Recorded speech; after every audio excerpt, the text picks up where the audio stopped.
హోటళ్ల నిర్వాహకులకు commercial gas కష్టాలు వెంటాడుతున్నాయి.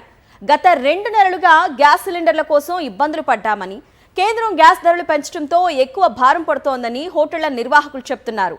Commercial gas బ్లాక్లో తీసుకొని టిఫిన్ల రేట్లు పెంచడంతో కస్టమర్లతో ఇబ్బంది పడుతున్నట్లు తెలిపారు.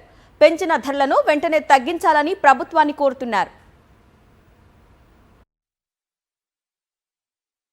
ముందు కమర్షియల్ సిలిండర్లు మేము వాడేవాళ్ళం. కమర్షియల్ సిలిండర్ వాడతాం. మేము 2100 కమర్షియల్ సిలిండర్లు కొనుక్కునే సిలిండర్లు మా దగ్గరికి డెలివరీ చేసే సిలిండర్లు ఇప్పుడు మా దగ్గర డెలివరీ లేదు. పైగా మాకు 4 మొన్న షార్టేజ్ అంటే పూర్తి షార్టేజ్ వచ్చినాక 6,500 వరకు సిలిండర్ మేము తీసుకోవాల్సి వచ్చింది. మళ్ళీ గవర్నమెంట్ 1000 రూపీస్ గ్యాస్ సిలిండర్ పెంచడం జరిగింది అఫీషియల్ గా. ఇదంతా మా వాళ్ళ అంటే పేదలకు మామూలు ప్రజలు కస్టమర్స్ కూడా ఈ రేట్ ను షేర్ చేయాల్సి ఉంటుంది. కాబట్టి వాళ్ళు కూడా ఆలోచించుకొని రేటు తగ్గించవలసిందిగా గవర్నమెంట్ కు విజ్ఞప్తి చేస్తున్నాం.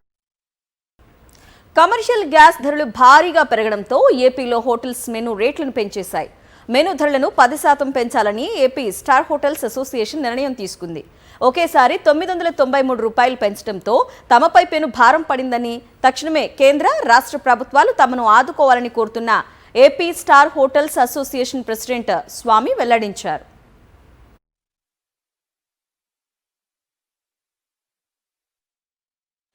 రాష్ట్రంలో ఎలక్షన్ కోసం ఆపినట్టుగా ఉంది. ఇది ఇప్పటికే 2 సార్లు పెంచారు.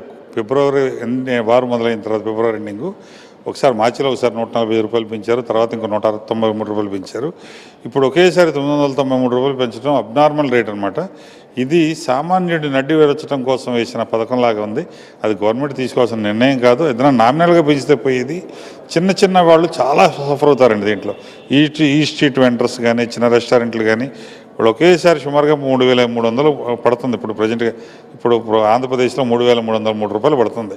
అంటే ఇది బ్లాక్ మార్కెట్లో కూడా సుమారుగా దీన్ని 4,000 రూపాయలు జనరల్గా దొరుకుతుంది. ఈ ప్రభావం ఇండస్ట్రీ మీద బాగా ప్రభావం చూపిస్తుంది. దీంతోపాటు ప్యారలల్గా కమాడిటీస్ ఐటమ్స్ అన్నీ పెరిగినాయి. పప్పు నూనెలు కానీ, కూరగాయలు కానీ, జస్ట్ ప్యాకింగ్ ఐటమ్స్ కానీ, రకరకాల ఐటమ్స్ అన్ని రేట్లు పెరిగినాయి. వ్యవస్థ కుంటుపడే పొజిషన్కి వచ్చింది. కేంద్ర ప్రభుత్వం, రాష్ట్ర ప్రభుత్వం కూడా దీని మీద చర్య తీసుకొని యుద్ధ ప్రతిపాదిక మీద గవర్నమెంట్ ఆఫ్ ఇండియా స్టెప్స్ తీసుకొని ఇండస్ట్రీ కొంత రాయితీ ఇవ్వగలిగితే కొన్ని లక్షల కుటుంబాలు దీని మీద ఆధారపడి ఉంటున్నాయి. ఎంప్లాయీస్ అంతా రకరకాల చాలామంది ఉన్నారు దీని మీద. కాబట్టి వాళ్ళు కూడా దీన్ని బతకాలి అంటే ఈ రాష్ట్ర ప్రభుత్వం, కేంద్ర ప్రభుత్వం కూడా దీని మీద చర్య రాష్ట్ర ప్రభుత్వం రికమెండ్ చేయాలి. ఇట్లా ఇండస్ట్రీ ఇట్లా ఉంది, ఈ పొజిషన్లో ఉందని, ఇంతమంది ఎంప్లాయీస్ దీని మీద బేస్ అయి ఉన్నారు. కాబట్టి దాన్ని త్వరితగతిన నిర్ణయం తీసుకుంటారని భావిస్తున్నాం. మేము కూడా రిప్రజెంటేషన్ మండే ఇద్దాం అనుకుంటున్నాం. 3 సభ్య కమిటీ ఉంది ఇక్కడ, 3 మంత్రుల కమిటీ. వాళ్ళకు కూడా ఒక రిప్రజెంటేషన్ ఇచ్చి ఏం చేస్తే బాగుంటుంది, ఎట్లా చేస్తే బాగుంటుంది అనే దాని మీద చర్చిద్దాం అనుకుంటున్నాం.